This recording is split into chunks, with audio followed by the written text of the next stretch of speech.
Bonjour tout le monde, bienvenue dans cette nouvelle vidéo sur la chaîne YouTube de Cryptost. On est lundi, c'est le début de la semaine et on se retrouve comme d'habitude pour un nouvel épisode du Récap Crypto dans lequel on va évidemment faire le tour des principales actualités du marché des cryptos. Et au programme cette semaine, vous l'avez vu avec le titre, vous l'avez vu avec la Minia, on va parler d'une actualité assez importante et surtout très attendue dans l'écosystème, le procès de Sam Bankman-Fried, l'ancien PDG de FTX. Alors bien entendu, on ne va pas parler que de ça, ne vous inquiétez pas, il y aura bien d'autres sujets dans cette vidéo. Avant qu'on démarre, juste sachez qu'on a publié un nouveau podcast ce dimanche sur la chaîne YouTube de Cryptost, comme tous les dimanches d'ailleurs, dans lequel on parle de MNBC, stablecoin, quel avenir pour ces moyens de paiement face au Bitcoin. On en parle avec Xavier Lavessière, donc je vous invite vraiment à consulter ce podcast, il est très intéressant. Bref, assez parlé, commençons tout de suite avec ce que vous attendez finalement de ce récap crypto, qu'on parle d'actualité. Et on va parler d'une actualité justement qui témoigne de l'adoption de la blockchain, pas forcément des crypto-monnaies, mais surtout de la blockchain. On va parler de tokenisation des actifs du monde réel. Et donc dans cette nouvelle tendance qui intéresse de plus en plus les grands acteurs de la finance traditionnelle, notamment sur les derniers mois, la branche de la banque suisse UBS Asset Management a dévoilé lundi le lancement d'un projet pilote qui vise à tokeniser un fonds d'investissement. Alors avant d'aller plus loin, prenons quand même quelques secondes pour parler de la tokenisation d'actifs du monde réel. Qu'est-ce que c'est concrètement ? Eh bien ce qu'il faut se dire, c'est que on prend un actif du monde réel, un bien immobilier, une montre de luxe, une œuvre d'art, une action d'entreprise, peu importe, tout ce que vous voulez, et vous la représentez sur la blockchain par le biais d'un ou plusieurs tokens. Alors quel est l'intérêt, vous allez me dire ? Eh bien il y en a beaucoup, mais pour faire simple, c'est de rendre ces marchés beaucoup plus accessibles et de les rendre aussi beaucoup plus liquides. Si on prend l'exemple des œuvres d'art, des biens immobiliers, des montres de luxe ou des voitures de luxe, quel est le point commun entre ces différents actifs ? Eh bien c'est qu'ils sont très chers à l'entrée, c'est-à-dire qu'ils sont réservés à une certaine partie de la population et que si ces personnes souhaitent revendre ces biens, eh bien ils vont devoir trouver quelqu'un qui dispose des fonds nécessaires pour les racheter et qui est intéressé par les racheter. Et donc, c'est un petit peu compliqué de les trouver. Eh bien l'idée, c'est qu'en divisant ces actifs en plusieurs tokens, eh bien on facilite l'accès, puisque ça nécessite d'acheter simplement un token beaucoup moins cher pour y accéder.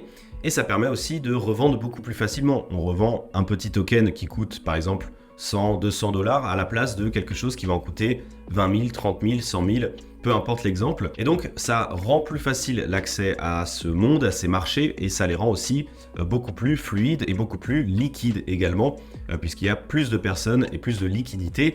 Et aussi en termes de fluidité, bien entendu, puisqu'on est sur une blockchain et donc que les échanges sont plus rapides, plus traçables, etc. Bon, je vous ai résumé tous les intérêts très rapidement, mais on a un article dédié à ce sujet sur Cryptos, donc si vous voulez creuser un petit peu, je vous invite à le consulter véritablement. Et si vous souhaitez qu'on en fasse une vidéo d'ailleurs, n'hésitez pas aussi à me le dire dans les commentaires, et on pourra vous proposer une vidéo complète pour vous expliquer ce que c'est que la tokenisation d'actifs du monde réel, quels sont les différents domaines qui sont impactés, et aussi comment est-ce que ça pourra impacter les blockchains concernées, et notamment Ethereum. Et oui, parce que pour revenir à cette actualité, UBS est en train de construire Guardian, qui est un fonds d'investissement tokenisé, où il sera possible d'acheter un ou plusieurs tokens qui permettra de s'exposer aux résultats de ce fonds d'investissement.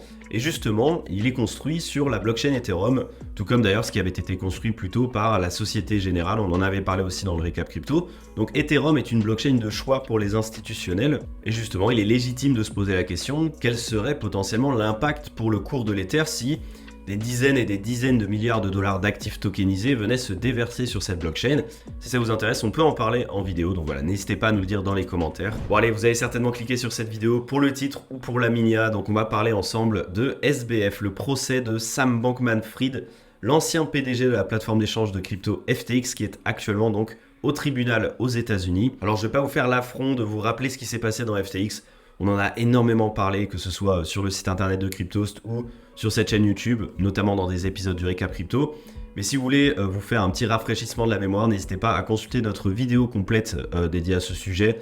Voilà, on fait le tour de tout ce qui s'est passé, ça vous permettra de peut-être mieux comprendre quels sont les tenants et les aboutissants de ce procès qui se tient actuellement. En tout cas, depuis la chute de FTX, les révélations se sont enchaînées entre détournement de fonds, achat de biens luxueux aux frais des clients de la plateforme, financement obscur de campagnes politiques, malversation en interne, blanchiment d'argent, corruption et de manière générale un amateurisme total.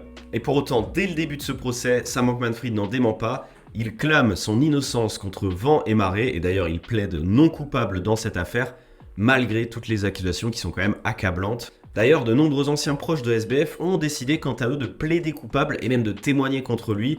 à l'image par exemple de Caroline Ellison, qui est son ancienne compagne, l'ancienne directrice de Alameda Research, une des sociétés sœurs de FTX, qui était justement utilisée pour toutes ces malversations financières.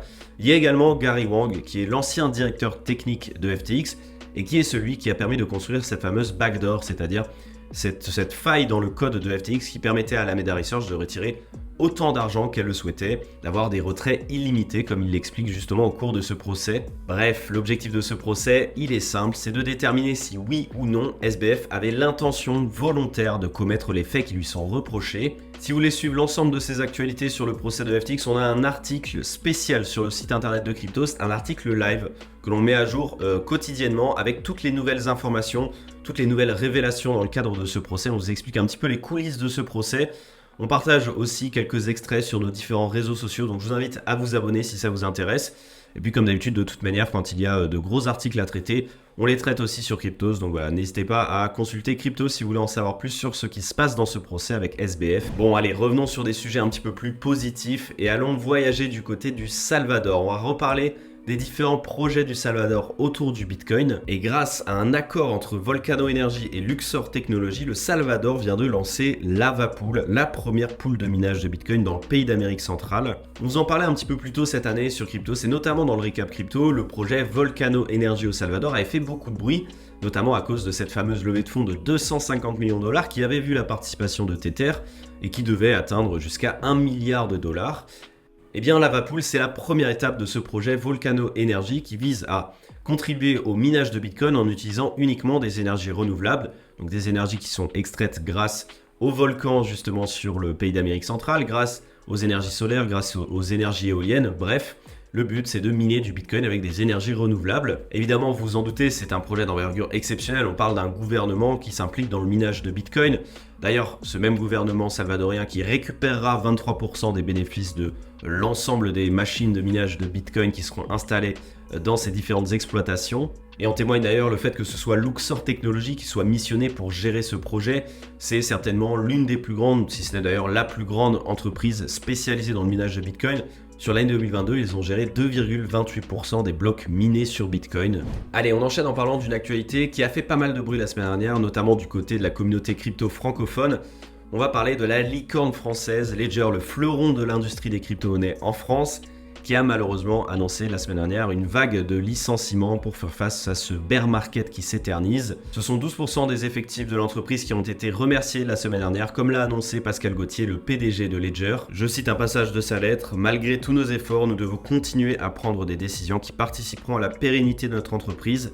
La situation macroéconomique actuelle limite notre capacité à générer des revenus. » Pascal Gauthier a évoqué des décisions difficiles mais nécessaires qui n'ont malheureusement pas pu être évitées par cette levée de fonds de 100 millions de dollars en début d'année 2023 par Ledger. Et vous en doutez, en toute logique, c'est le bear market qui est la raison principale de ces licenciements. Il a directement impacté l'activité économique de Ledger avec de moins en moins de nouveaux entrants sur le marché des crypto-monnaies et donc de moins en moins d'investisseurs qui désirent acheter des hardware wallets. Par ailleurs, il y a eu évidemment le lancement de Ledger Stack, cette nouvelle génération de wallets qui devait permettre de toucher des clients déjà habitués de Ledger et qui a pris un gros retard sur cette année 2023 et qui est certainement aussi pour quelque chose. En tout cas, ce qui est certain, c'est que Ledger n'est absolument pas la première entreprise à annoncer des licenciements dans l'industrie des cryptos.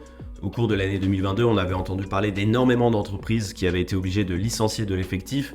Coinbase, Binance, Crypto.com et plein d'autres. Et ne serait-ce même que sur cette semaine, on a entendu également parler de Yuga Labs qui mentionnait des restructurations et des licenciements, ou encore Chainalysis qui est la pionnière de l'analyse on-chain qui a décidé de licencier 15% de son effectif cette même semaine. Allez, terminons sur une actualité un petit peu plus légère. Et si je vous disais que Satoshi Nakamoto a tweeté et a permis à une certaine crypto de prendre quasiment 40% de hausse en l'espace de quelques heures la semaine dernière, je pense que vous ne me croiriez pas, et en toute logique c'est normal. Néanmoins, dans la forme, ce que je dis est absolument vrai et ça s'est réellement passé. Et bien pour comprendre, il faut rappeler que le Bitcoin SV en forme longue c'est Bitcoin Satoshi's Vision, et donc que les équipes du projet ont toujours voulu suivre la vision originelle du créateur de Bitcoin. Bon, dans les faits, il s'agit d'un énième fork, le Bitcoin SV, c'est le fork du Bitcoin Cash qui lui-même est le fork de Bitcoin. Bon, clairement, le lien entre Bitcoin SV et Satoshi Nakamoto, il est très distendu, voire même quelque peu factice, mais pour une certaine partie de la communauté, il reste quand même très important. Et justement, quand ce fameux compte Twitter, ou plutôt d'ailleurs un compte X, baptisé Satoshi Nakamoto et @Satoshi a décidé de tweeter au sujet de Bitcoin SV, eh bien évidemment il n'a pas fallu beaucoup plus pour que le cours de la crypto décide d'exploser. Et alors qu'est-ce qu'a dit ce compte Twitter ?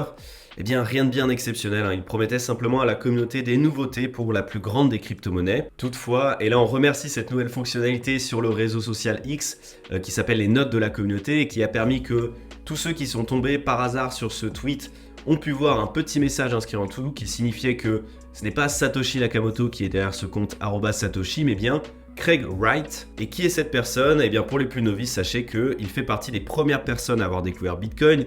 Il en a parlé très tôt en 2009. Sauf que depuis, il se fait passer pour Satoshi Nakamoto. Néanmoins, et ça c'est une chose qui est connue depuis bien longtemps, il a été exposé en tant qu'imposteur. Il n'a jamais réussi à prouver qu'il était véritablement Satoshi Nakamoto, alors que sur le papier, il n'y a rien de bien compliqué. Il suffit de se connecter à l'un des wallets, de transférer un Bitcoin et on a la preuve que c'est lui. Bon, il n'a jamais réussi à le faire et finalement maintenant il est un petit peu pris pour un imposteur, voire même un clown par certaines personnes. En tout cas, voilà, il a réussi grâce à son tweet à faire pump le Bitcoin SV, alors que les fondamentaux, quant à eux, restent inchangés. Bon voilà, on a fait le tour des principales actualités de cette semaine dans cet épisode du Récap Crypto, j'espère qu'il vous aura plu. Moi je vous laisse demain avec Vincent Gann, on a également le Prof Chain qui revient jeudi avec une nouvelle analyse on-chain, et je vous retrouve très certainement dimanche avec un nouveau podcast sur la chaîne YouTube de Cryptos, donc abonnez-vous, mettez la cloche pour ne rien manquer, et n'hésitez pas dans les commentaires à me dire si cet épisode vous a plu. En tout cas, passez une excellente semaine et à très vite.